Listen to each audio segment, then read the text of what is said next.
Today, we need to talk about something that's already making me nervous.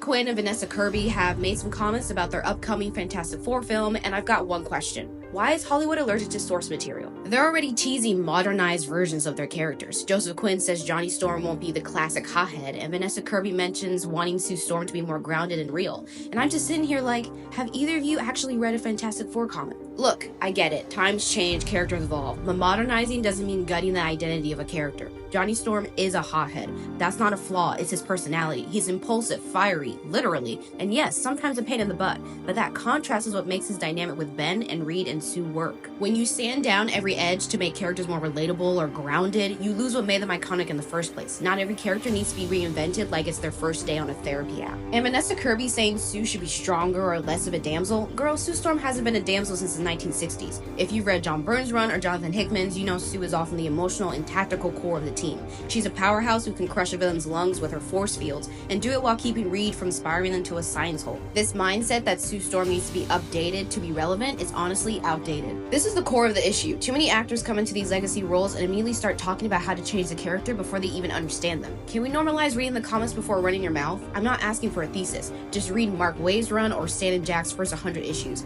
Understand the DNA before you try to modernize it. You can bring freshness without erasing the foundation. That's what good adaptations do. This is Marvel's first family, the blueprint, the foundation of the Marvel Universe. They're not supposed to be the moody Avengers 2.0. They're explorers, dreamers, a weird, brilliant, dysfunctional family that loves each other even when they're driving each other crazy. The MCU has a chance to finally get the Fantastic Four right, but if we start off by flattening them into generic, modern archetypes, we've already missed the point. So no, I don't want updated versions of Johnny Storm and Sue Storm. I want the real ones, the ones who've stood the test of time for a reason. Marvel, please stop modernizing everything and start respecting what made these characters legendary to begin with. And to Quinn and Vanessa Kirby, maybe just crack open a comic book or two before the next interview. It might help. If you agree or disagree, drop your thoughts in the comments. Thank you for watching, and I'll see you in the next video.